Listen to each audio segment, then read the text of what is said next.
All righty. Welcome, everyone.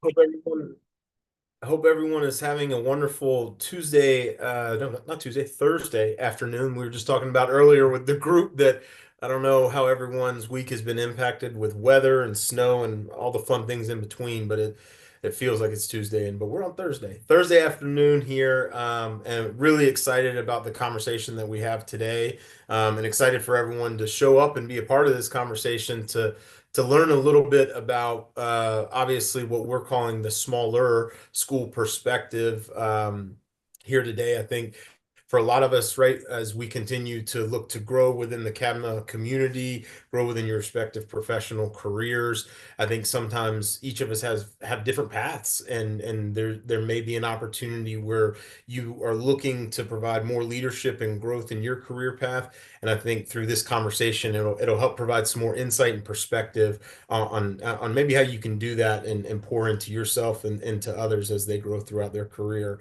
So without further ado, excited to have this lovely panel here with us today. I'll go through intros very quickly. We have Mark Wagner, Senior Associate AD of Internal Operations at UNC Wilmington. Mark, good to see you. You We too. have Aaron Mays, Senior Associate AD, Chief Operating Officer and SWA at Furman University, near and dear to my heart, as you all know. Vincent Green, the Assistant AD of Business Ops at Virginia State University, so bringing the D2 perspective. And then Kelly Mannix, the Associate Director of Athletics Business Operations, SWA at Johns Hopkins University, bringing the D3 perspective. So really good spectrum of perspectives with we've got what was FCS or what is FCS 1AA, the 1AAA perspective in UNC Wilmington, Vincent Green, obviously Virginia State D2, and then Kelly, Johns Hopkins D3. So excited to hop into that and start talking about some topics here. So we're going to start it off with this group just talking about setting the scene, right? So when we talk about a smaller school perspective, smaller schools, talk to us a little bit about how your respective institution is set up. Public, private, what's the funding model when it comes to athletics? Are you fee-based, university subsidy? Really just open this up to the whole group to provide a little bit of insight and perspective at their respective institutions. Aaron, you want Well, to kick us off? yeah, I can kick us off. Again, I'm at Furman University, a Division I FCS level. And so we are a private, small liberal arts school in Greenville, South Carolina. We have about a 2,500 student enrollment here. So we are university subsidy tuition driven, from our budget standpoint. I know there's a lot of different ways that you can look at that. So we obviously have revenue components that go into that as well, but student fee, tuition subsidy from campus. Awesome. Thank you. Mark, you want to go next? Yeah, so part of the UNC system, public institution, Division I, AAA, commonly referred to as non-football. I am lucky to be at the institution I'm at. When I started, we had 12 to 13,000 undergraduates, and now we're at 18,000 plus within 5 years. So we are growing at a tremendous rate. Still small university in my mind, but I know that's not 2,500 like Aaron. So, yeah, 350 student athletes, and we sponsor 19 sports. I guess I probably should have added that part. We've got 380 student athletes and we sponsor 18 sports. So Awesome. Thank you both. Vincent. Good afternoon, everybody. So I'm Benson Green, representing Virginia State University, D2 level, competing in the CIAA. Our funding sources kind of come from multiple different places. We do student fees, so we're kind of fee-based, as we also get some institutional support as well. Campus size, just under about 5,000 students or so. Student athletes, a little over 400. And over the past 3 years, we've kind of seen some historic enrollment. So we're growing, but kind of plateauing at the same time, just kind of based on the landscape. But we've had, significant numbers of recent years. Awesome. Thank you. Kelly? Hi, everyone. Kelly Mannix, Johns Hopkins University. Our university is funded mainly through the endowment. of which athletics receives a subsidy. However, we're often fundraising to kind of make up some of those deficits. We're not fully funded by the university, so fundraising is a big part of what we do. We're actually supporting two Division I programs, men's and women's lacrosse, that compete in the Big Ten, and the rest of our 22 sports are Division III sports. So we have a little bit of both there. Campus size is about 5,000 undergrads, but we have another 20,000 in grad school. And Johns Hopkins is actually, the university is part of the Johns Hopkins medical system. So that includes all the hospitals, the research, and all that stuff. Awesome. Thank you all for that. I think it helps kind of set the scene here just to give us some perspective as well as we talk through with the panel today, some of these different experiences that they have at their respective institutions. And, I think something that I forgot to mention from the start, right? Like when I think about this conversation, very near and dear to my heart, I am a product of FCS football. I played football at Furman University in undergrad and then proceeded to, as I started my career in college athletics administration, work at William and Mary, but then also work at University of Texas at Austin, work at Towson University, work here at UVA. So I think having perspective, especially from this group as well, where we have a bunch of us that have been at larger institutions, but at smaller institutions as well, that's what really helps drive the perspective around conversations when you're dealing with coaches, when they have different asks, when you're thinking about how to build out their budgets and how you have hard conversations, right? We're all trying to figure out the same problems, just maybe a few different extra zeros at the end of those conversations is what this group talked about. When we think about the private model, right? So when we think about Kelly and Aaron, talk a little bit about how you guys have to be really good stewards of funds and some of the different nuances that you face around whether it's procurement, purchasing, that maybe there's a little bit more red tape that you see at the public level. You want to take it first, Kelly, or you want me to? Go ahead. So I actually came from a state institution. I worked at the University of South Carolina before I came to Furman. So obviously seeing the state side to the private side, big difference. There's a little bit more flexibility, I would say, in the private side. From a procurement standpoint, you're not bound by state policy or procurement codes, things like that.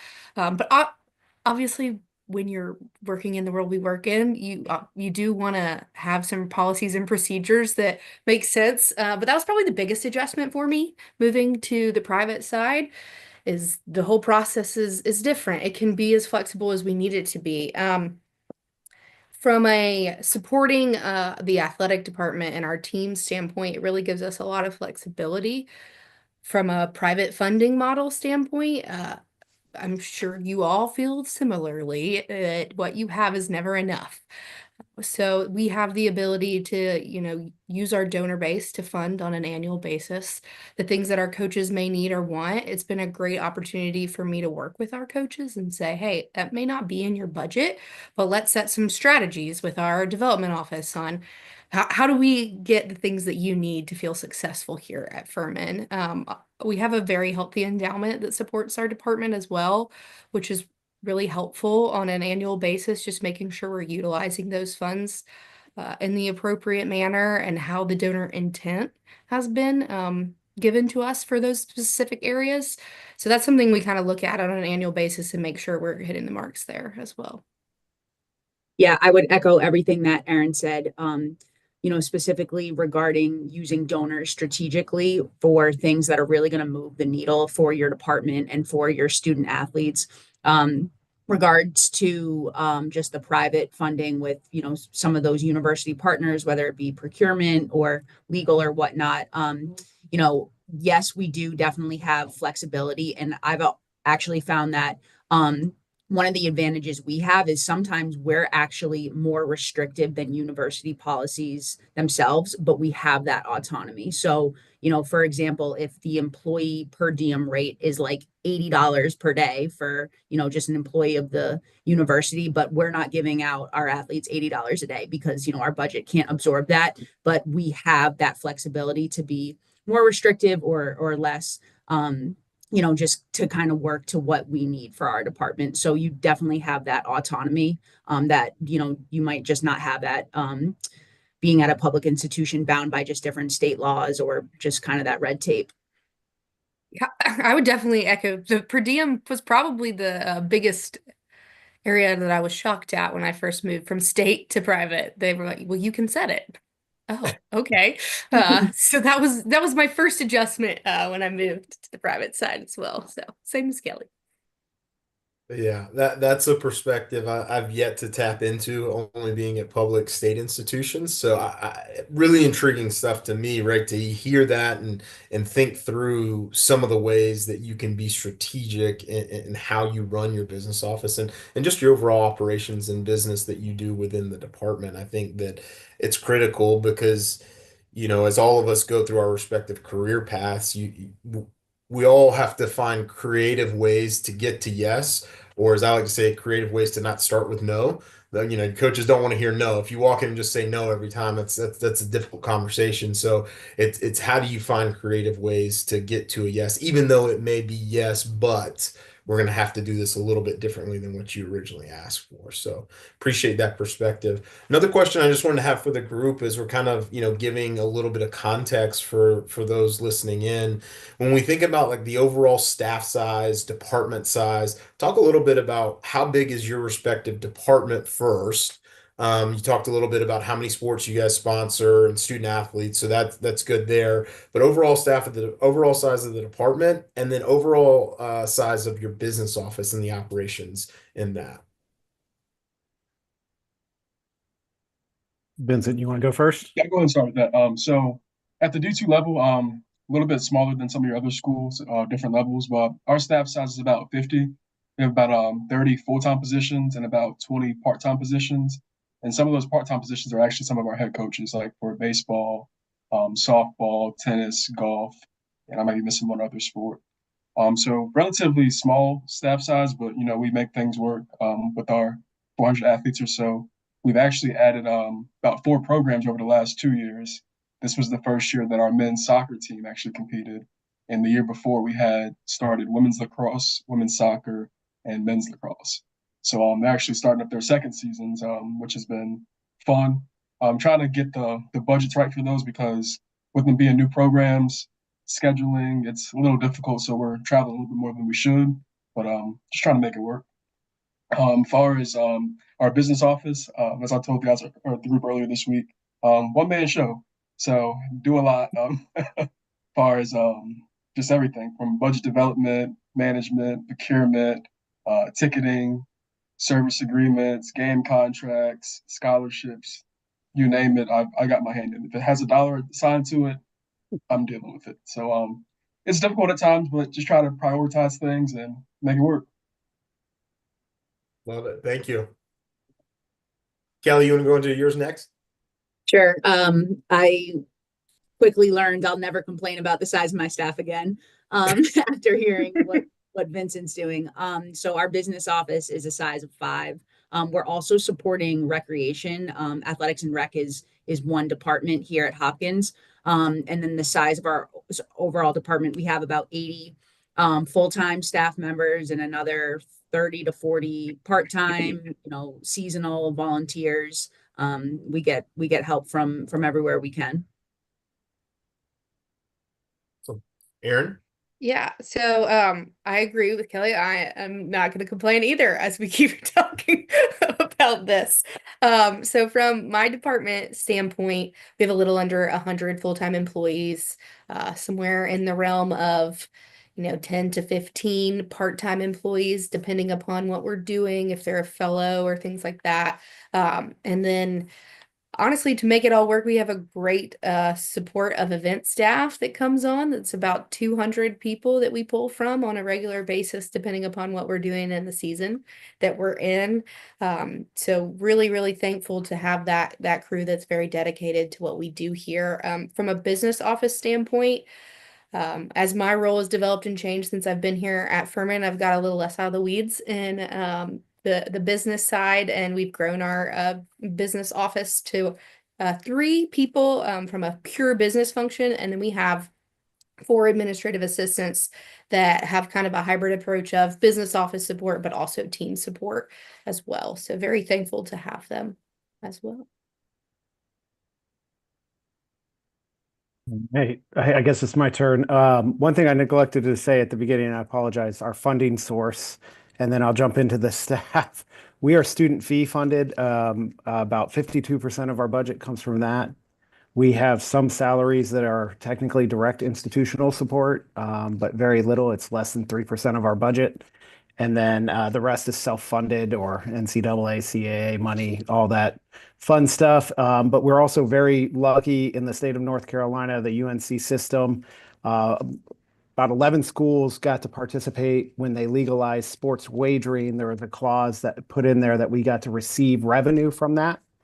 And that got this is our first full year with it. So that was a lifesaver for us. But also, I never thought I would ever tell anybody go gamble on sports. So very much encouraging any of the sporting apps as long as you do not work for the department. So as long as while we're talking about the part, we have 127 full-time employees and temps, volunteers, coaches, all that. We're about 100 plus, depending on the day. We're very blessed, and I've added a position since I've been here in the business office. We do have an HR liaison, but she also does business. And then we have 7 people in our business office, including myself. I oversee our financials, business, HR, IT, and then also our facilities and event operations and capital projects. So I'm not sure you can count me as a whole person, but I mess things up frequently, as my assistant AD Sherry tells me all the time, stop mucking it up. But sometimes I come in and save the day, so I feel pretty good about that too. Low procurement action. That's funny. I feel very similar, right? I don't know that you can count me as a full person anymore. But I probably mess up more than I save the day on. Yeah, So, we're sometimes a little dangerous. We know enough to yep. get in danger zone. Yeah, very specialized skill set, kind of like the Taken movies is what I'm thinking, Liam Neeson. So, that's great. Appreciate that perspective. And so Vincent, going back to you, right? Let's dive a little bit deeper. I'm sure maybe you don't want to dive deeper, but I think it's important for people to hear one man show. Like, walk us through, like, what's the day to day look like? What's a week look like? What's Yeah, obviously I'm assuming NCAA reporting, EADA report, like, how does that all flow, and how do you lean on others within the department or across campus to help you get it done? gotcha. Yeah, like I said, being a one-man show is definitely difficult at times, but try to prioritize things, of course, by deadlines, urgency, and then kind of after that, kind of break it down by season. Like if we're in the fall season, like I'm really not trying to look at spring sports too much. Trying to just kind of prioritize by season, and then just make it work. But definitely, like you said, cross-campus relationships are important. And just relationships in the department, honestly. Being a one-man show, I have to lean on my administrative assistant a lot. So she'll kind of help me out with procurement, establishing some POs or tracking down contracts or paying some invoices. So that was the person I probably rely on the most.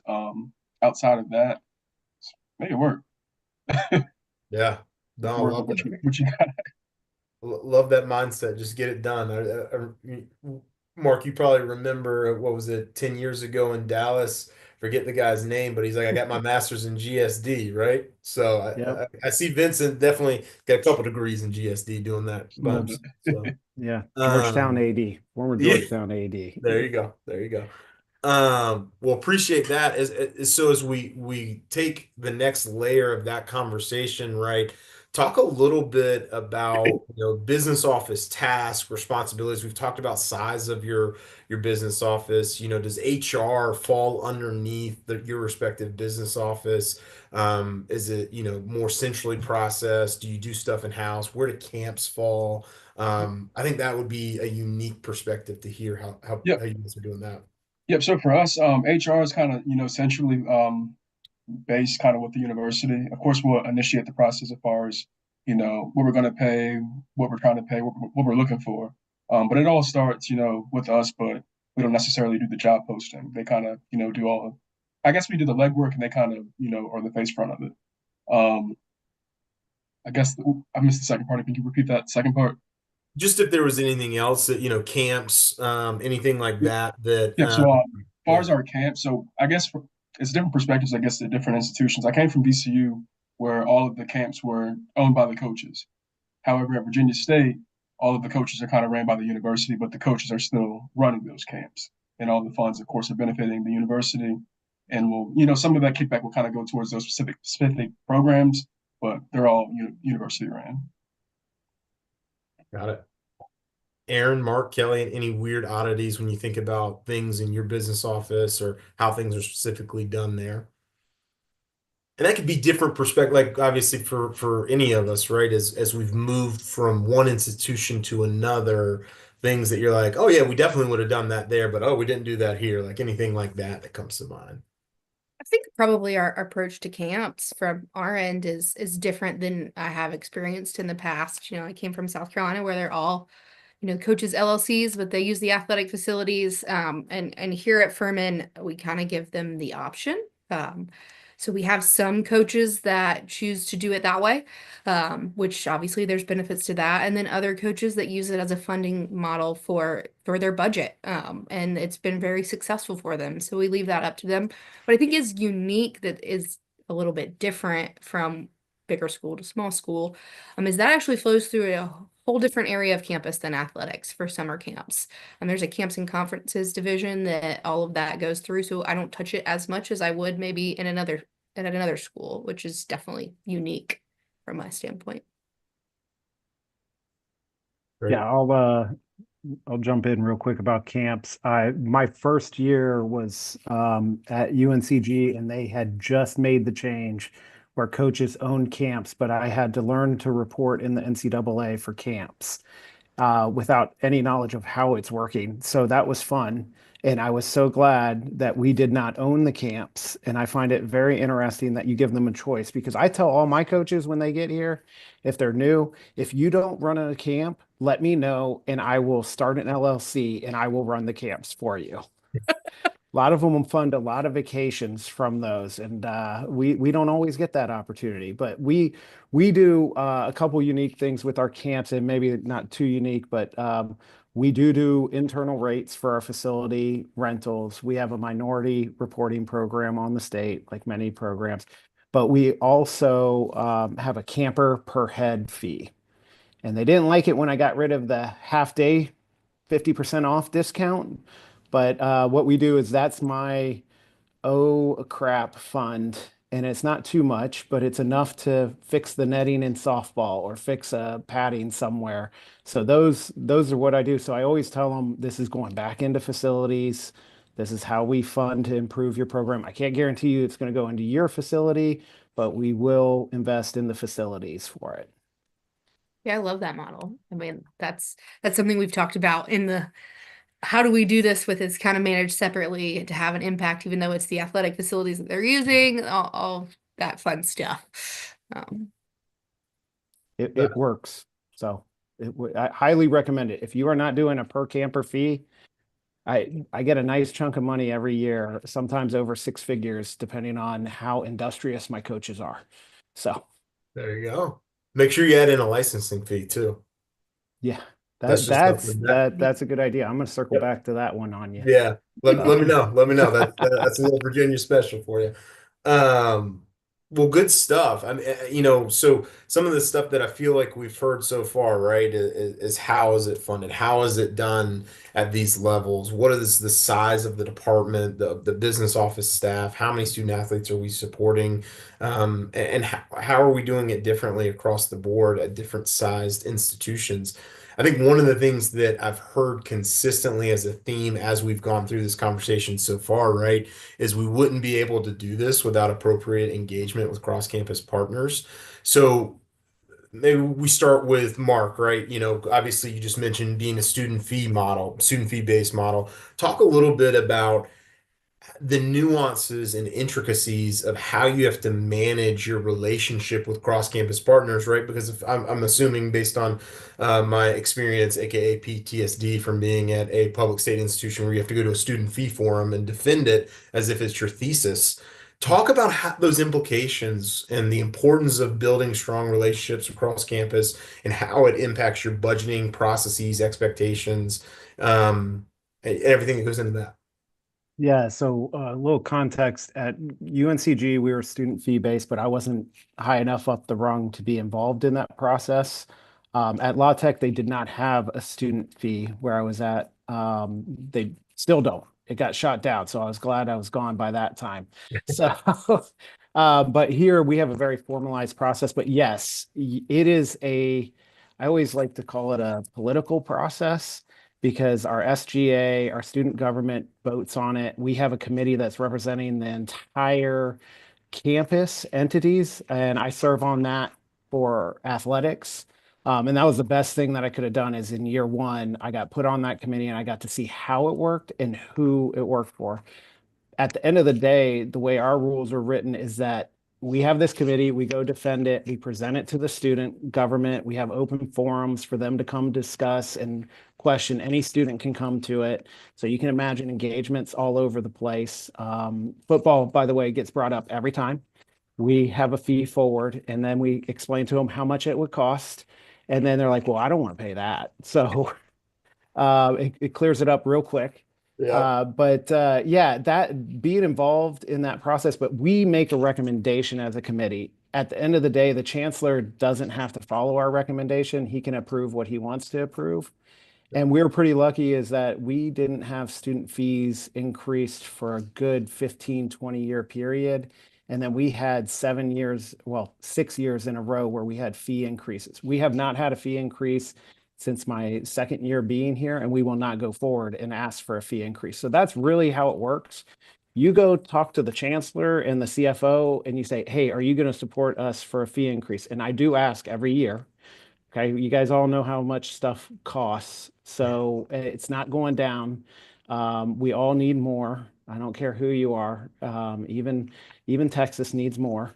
So everybody does. Everybody's got the same issues, but we go there first before we even propose something. But we always have a good cycle of where we still do the process and we have an analysis on where we're being impacted, so that when we do go have those conversations it carries twofold is it's not only a student fee conversation, but it's also, hey, here's our pain points right now. This is what's happening, and we get to educate our campus partners. And that's really where we got all our fees passed was because we educated them. We had a consistent narrative. Everybody was saying the same things. There was no confusion as to why we're asking for it and why it's so important. And it aligned with campus. So that answer the question?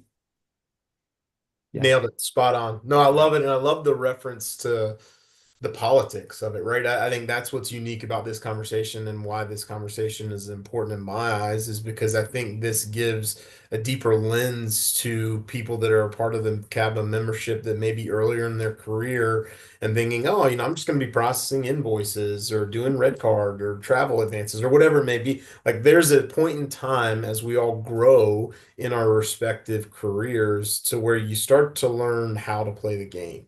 And I think that that's important to hear that eventually what you're doing now, maybe in a processing type role, how does that play into the ultimate conversations that are having to move politics across the line and get things done for the department and for the betterment of the student athlete experience. Yeah, So really I good will tell you, Kyle, you hit it on the head. If we are not processing things well, we're already off the wrong foot.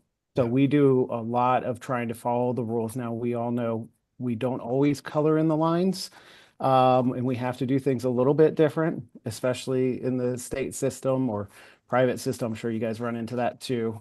But as long as our people, our business office is processing invoices, travels, we're following the rules, we're having open communication.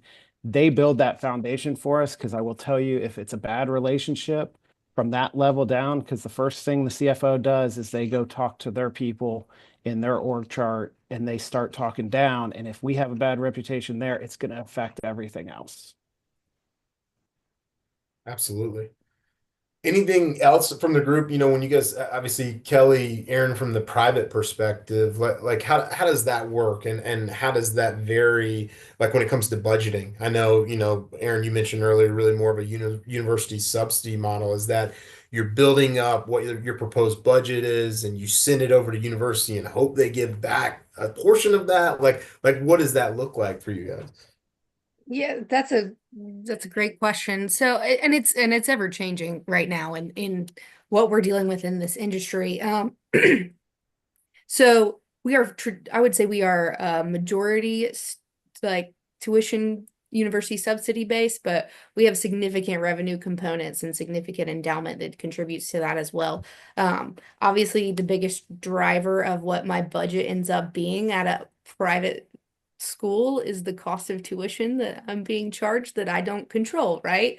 They make the increases in that. And so just being able to educate, I think, throughout the process is something that's really important.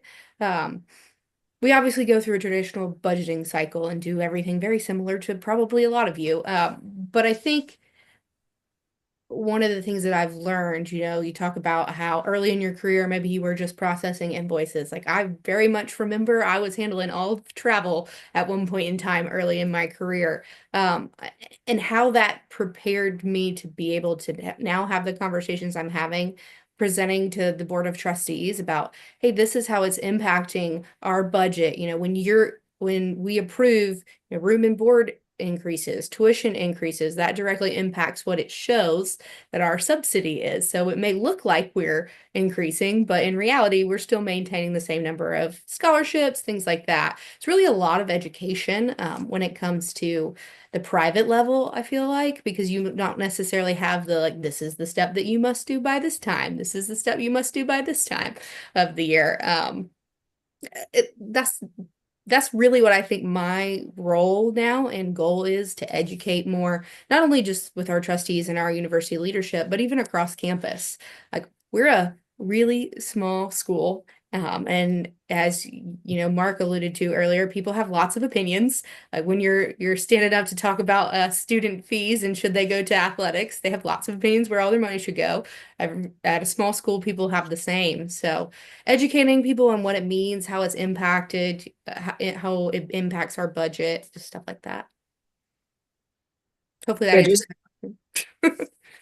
just to build on that, the education piece is huge, but I think especially tying that to the narrative and aligning the mission of the school with what you're trying to do and showing how these investments you want to make are ultimately supporting the school's mission. So, especially at a high academic school like Hopkins, sometimes there's not always the understanding of why athletics is so important. And, you have outspoken faculty that think, oh, this is sports are just extracurriculars and don't understand the value of athletics.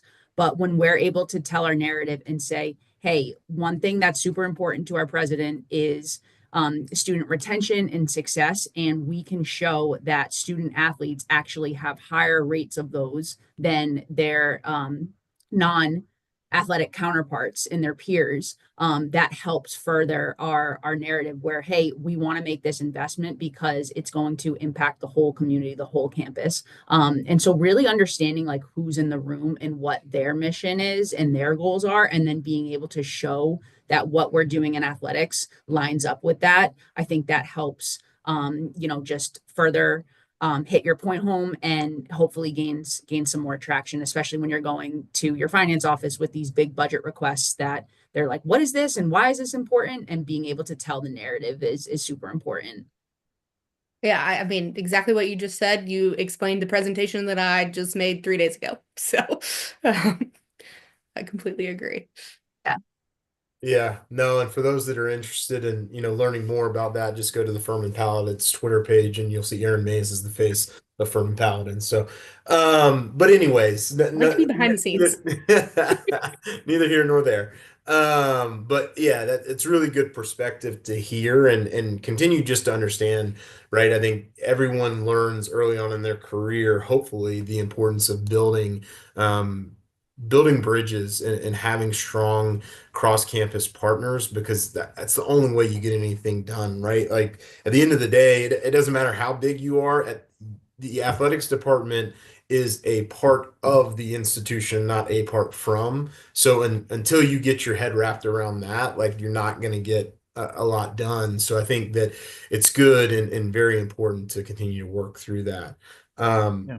Hey, Kyle, can I give a small piece of Yeah, advice that I yeah, learned? So that goes along with this theme is that shout out to Patrick Martin. First time in UNCG, me and Patrick are the business office, my first job in athletics. And he taught me a very small thing that he built up that helped me immensely and still does to this day. Here I am in a entry level job processing payroll, timesheets, invoices, etc. We would walk over to our comptroller's office, to our office, campus business partners who are processing the paperwork, and we would go talk to them. Instead of sending the email with our questions or going back and forth, we would just go build a relationship and we'd learn who they are. And it could be a 30-second conversation or it could be a 20-minute conversation. But that always has helped me, but it also set me on the right path that it helps build those relationships. So don't take advantage of your role, no matter what level you're at. You affect those relationships and it will go a long way on how everybody feels about athletics. So, Just love to kind of that. thank you. add to that, I kind of compare, the cross campus relationships to like an actual sports team. Your sports team is working towards a common goal. If you can't work towards a common goal as different departments across campus, then why are we here? Yep. No, it's spot on. That's really good stuff there. Appreciate that from everyone. We're gonna go through a couple more topics here with the panel, and then we'll open it up to Q&A, the last 10 to 15 minutes that we have with everyone. We'll go ahead and jump into the topic that everybody's talking about, right? April 7th, rev share. Rev share at a smaller institution. What does that mean? How does that look? How are we thinking about it, considering the impact? What is the impact on the morale of your staff and the effect that you're seeing there as you talk through, what could be this financial cliff that we're all racing towards? And how do you ultimately continue to balance the reduction of cost while maintaining the student athlete experience? Who wants to jump in first? I mean, Mark, obviously the CAA has come out and made it very clear what the game plan is. You want to talk a little bit about that and that experience? Yeah, like everybody, we're sitting here talking about the rev share for the past 12 to 24 months. It's really no different than any of the other institutions. Our conference was talking about, our ADs we're talking about, our chancellors we're talking, our presidents or chancellors, depending on what you got. We're talking about it, but it was a very intentional statement. We unanimously voted to come out as a conference to opt in, and we have.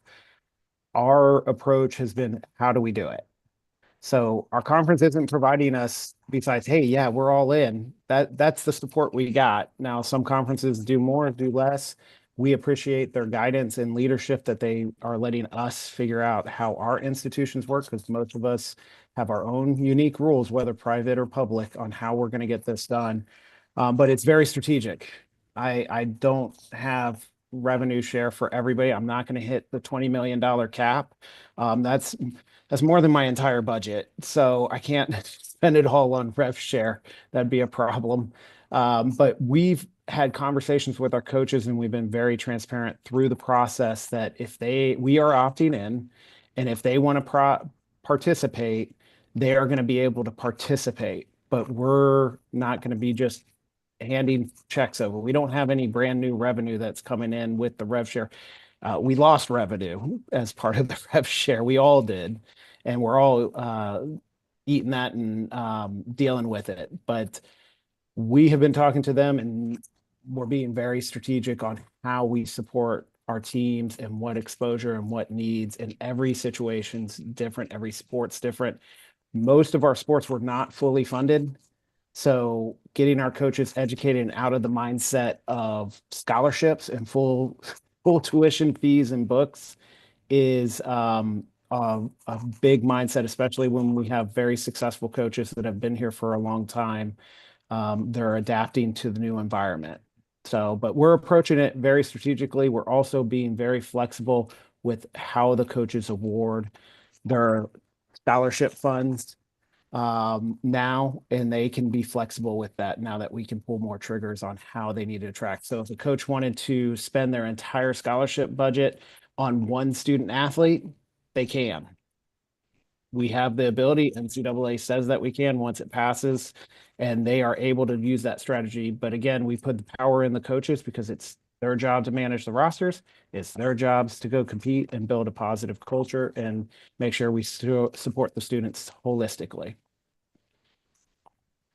Thank you. Appreciate that Yep. perspective. Yeah, and I would just say, you know, we're trying to be strategic about the timing of this for our institution. So when you think about how the CAA has all said, you know, they're opting in, our conference is privates, publics, and service academies. So we have a very, very different approaches to everything within our conference. And I think the thing to note about rev share is it's obviously not going to look the same everywhere, right? We know that the power for schools, the $20 million in rev share, that's a conversation. Again, I don't have $20 million to rev share here, but it's about the opportunities that it might be able to provide and how are you shifting your approach to things. And so that's just kind of what we're going to do here.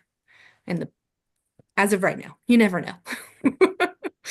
Before, I guess you don't know anything until April 7th. So Yeah, yeah. And then the word that we got the other day was that probably fully expect to not have it completely publicized and out there until a couple weeks because I think she likes to take her time in writing up what she finalizes. So it'll be interesting. Like I said, ever changing earlier. That's definitely the word that we're using around here. So Kelly, Vincent, any perspective there at the D3, D2 level? Yeah, so right now revenue sharing is not really a conversation at our level in institution. But of course, trying to balance, that reduction of costs, versus the, maintain the experience for the student athletes.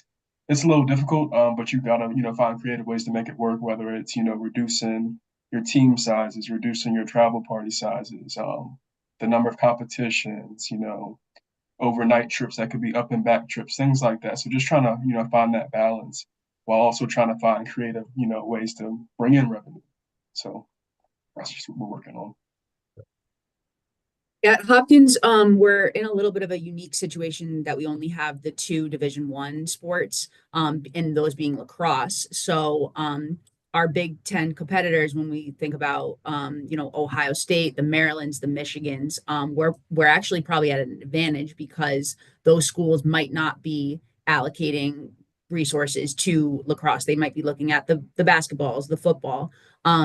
So our conversation has actually been around like can we um how can we help the student athlete, and we're looking specifically about like taxation and the implications there. So if we were to put more money with to scholarships, that does not get taxed like how if they're being paid directly, and so there's a little bit of a benefit there. But yeah, it's you have to be ready and you have to be prepared, but everyone's kind of just waiting to see. But it's important to kind of look at different areas and do a cost benefit analysis. The implications really just depends. There's, like Mark said, there's so many nuances depending on the team, the program, just the landscape. yeah, and I know other institutions too that are talking about it from a roster cap standpoint. There are institutions that, right or wrong, I'm not going to say either way, use athletics as a enrollment driver, and what does that look like as an impact for the university as a whole?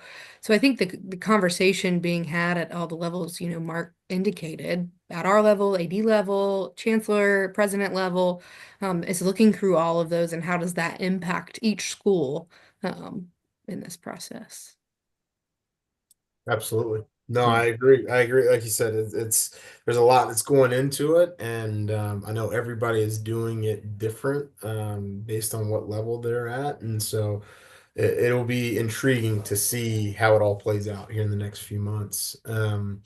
So one of the last topics that I wanted to touch on, obviously, I think one of the things that is a unique perspective when we think about this group, right, is we have two sitting SWAs on this call, right? So just wanted to take some time to talk to Aaron and Kelly a little bit about, how do you manage being a leader of a key unit in the department, being the business office, while being the SWA or being a sport administrator, and how have you been able to pour into growth in your role or growing some of your team while taking on more? Um,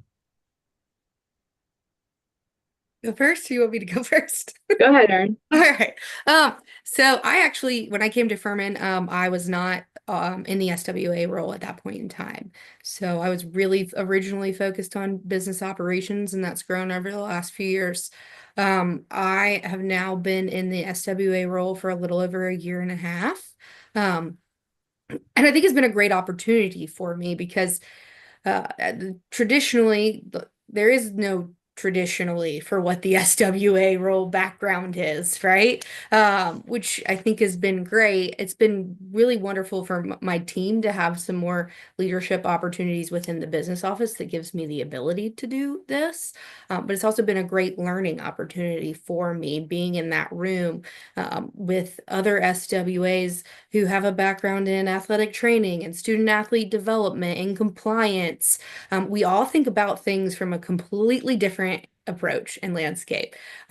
When things come up and there's a financial implication in the room, I am obviously the first one who's going to talk about that. And sometimes they're like, okay, Aaron, again? I'm like, well, that's my job. So it's been really helpful from that standpoint because it also gives me a different way to approach things here at Furman from a perspective that I might not necessarily have thought about. So, been a really good opportunity to be involved at that level. It's given me the ability to, run our scheduling committee. So I'm responsible for how we program out our schedules and work with the conference and how does that work? Voting on behalf of our teams on all various initiatives. So it's just been really good, I would say, eye-opening opportunity. Still a lot to learn. I'm very lucky that I have some great SWAs in our conference that I've been able to lean on for that. Love it. Yeah, for sure. I likewise did not, I was not immediately the SWA when I arrived. And so I think one of the best things for me has been just the FaceTime with student athletes. Being in the business office, we're not the most student facing group. And it's given me that opportunity, or even, young aspiring female coaches or support staff or administrators or whatever. That's been awesome. But I almost think about it just like any other leadership role. When I got to Hopkins, I was a first time sport administrator, and so just understanding the importance of knowing your people and managing personnel and those relationships. So whether you're managing a business office of 2 or 20, or you have head coaches that you're overseeing in that position. It's all just the same leadership with understanding your people, what makes them work, how to get the most out of them, how to empower them, and really just help them be their best. So yeah, I've just appreciated being given the opportunity to continue to grow. That's been super important to me. Anytime I'm evaluating, a career move or whatnot, I'm really looking at like what the potential could be at that institution. So is there room for growth? Are there people that I would want to have mentor me, that I could look up to, and then kind of paying it forward and realizing, okay, I've been exposed to all these awesome opportunities from people ahead of me. How can I then turn and do that to people coming up behind me? Love that. Yeah, I mean, I think one of the things that, as you guys mentioned, right, I have a ton of respect and appreciation for is being someone who is involved in business day to day and has oversight of that area and being able to bring that perspective to that SWA conversation at the conference level, right? I think a lot of times, even here in the ACC, sometimes it can be hard because by the time that we get something back from that SWA group that is then bubbled up to the ADs to vote on, and then it comes back to us and like, oh, this is going to be $50,000 more. You're like, I didn't get a say in that. I didn't get to have a conversation. Was there a financial analysis done? I think this gives us some reassurance, right? Like we got some people fighting the good fight that are on those calls at the conference level that are like, no, we want to do what is right by the student athlete experience, but we've got to take into consideration the financial implications that go into it, and what it means. Absolutely. And I always think, I mean, like I said, sometimes I know they're all rolling their eyes. They're like, okay, Aaron, you again with the questions on how this is going to impact budget and everything. But I mean, I'm glad that they also engage in that, right? I think it's good. So everybody learn from everybody. There we go. There we go. Well, awesome. Well, first, I just want to say thank you to this group, Aaron, Kelly, Vincent, Mark. I've learned a ton today. Hopefully, those listening in at home have as well. I want to spend the last 10 minutes or so. I want to kick it over to see if there's any questions from the group, the attendees. The Q&A function on the Zoom is up and working. So if you have any open questions that are for the host or I'm sorry, for the panel, please send those in and we can kind of get some of those answered in real time.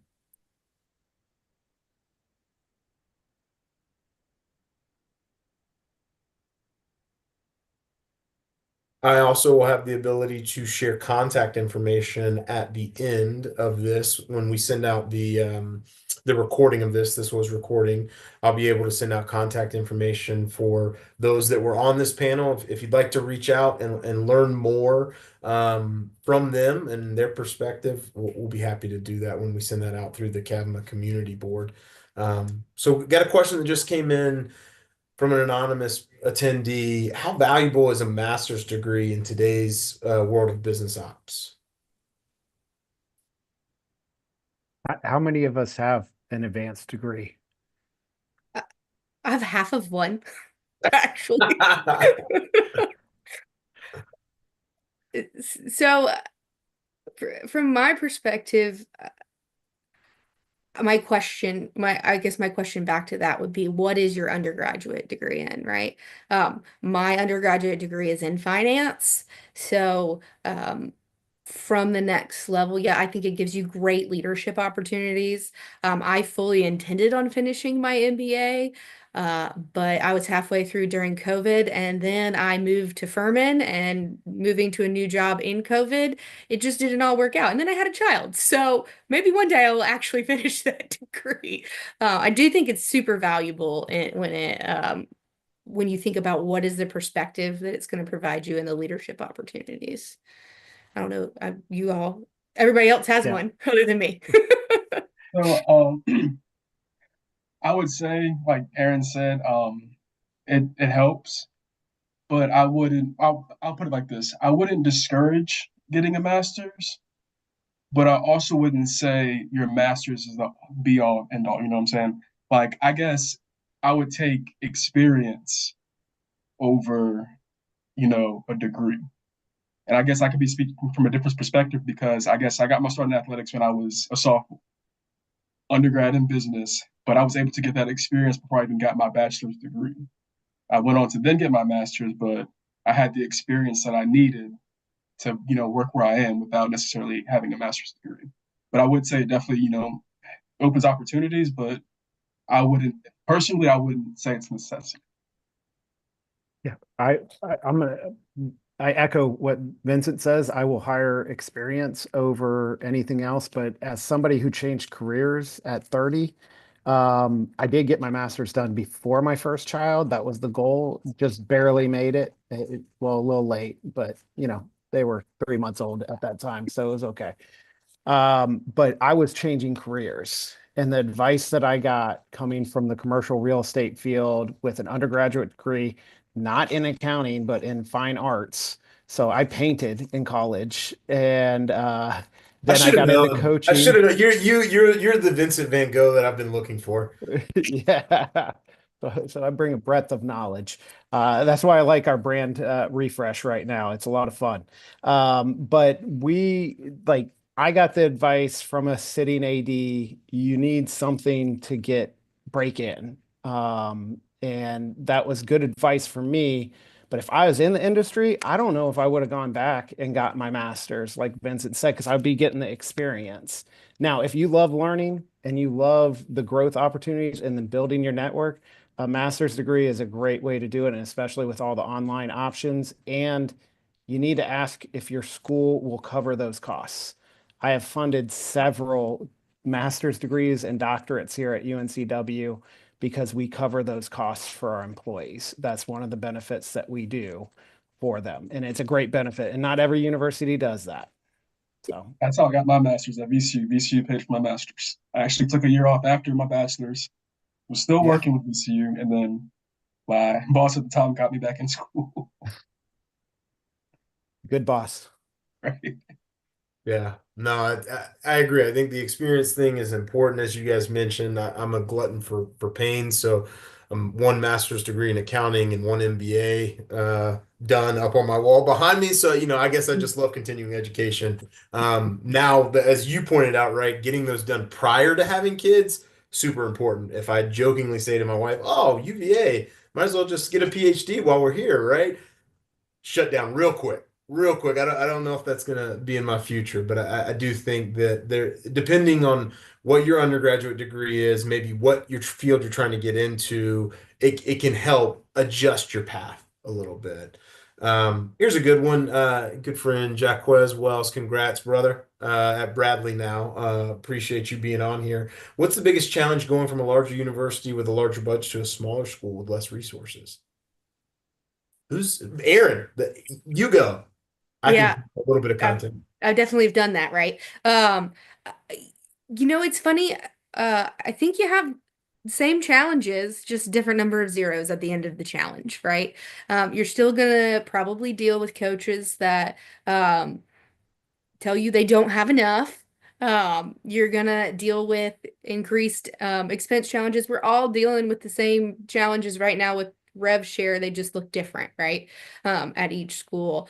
So I would say, it's not necessarily that the challenges are so different. It's just learning how you can in that role maybe change those challenges and adapt to those challenges.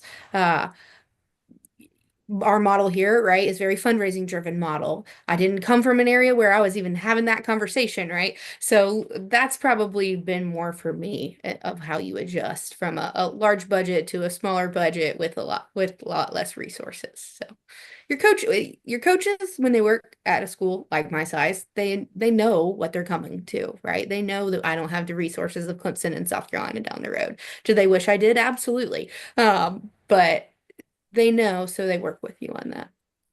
Yeah. I Hopefully know that one makes thing we talked about earlier this week, just to provide some context on this, is another angle to think about that, right?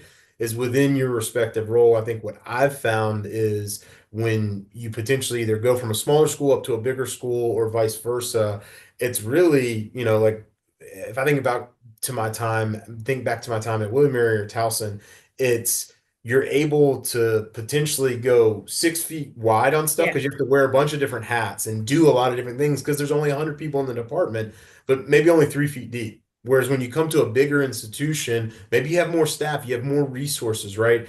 So you may only go 3 feet wide, but 6 feet deep in honing in on that skill set. And I think that's something that's important to think about for those thinking about ever transitioning from a bigger to a smaller, or the other way around is you may get an opportunity to learn a lot more at a smaller institution because you have to. You have to Right. do more because there's less people to do the work. So that's some perspective for this group Yeah, too. absolutely. I think, I look at that as an opportunity, not necessarily a challenge, because for me, it has absolutely been an opportunity. At South Carolina, I was in the business office and I was doing very specific job function. And here I have touched pretty much every area of the department at this point in time after being here almost 5 years. And while I am absolutely not a subject matter expert in them, I think it's been a great opportunity for me to learn, because if I ever were to say make a move back to a larger school that is more specialized, I have that perspective now that I definitely wouldn't have had before. So definitely an opportunity to twist the challenge into opportunity. Yep. Love that. Well, once again, I just really want to thank this group. I want to be respectful of everyone's time. I know we're right up on the hour that we had slotted for this webinar and this panel. So kudos again to everyone who was serving on this panel. Aaron, Kelly, Vincent, Mark. Like I said, we will send out the recording and contact information if we were unable to get to your question in the chat. So sorry about that, but feel free to reach out to us and we will answer those questions. I think that's the beauty of having a community like CABMA is we're all a group of people trying to help people get to where they want to be. Shameless plug as we wrap this up, we will quick preview on our next CABMA webinar in March. We'll actually do a crossover with NAC living in the gray. So talking about some of the inner workings between business office compliance, how does that feed into rev share and some of the implications that are coming down the pipe with that. And then ultimately we will expand on that conversation in June at CABMA, which reminder folks, CABMA opens up Tuesday the 25th at noon. So get those fingers ready for clicking because you got to get in there and register fast if you want to get a hotel at the main hotel. So appreciate everyone for being on here today and hope everyone has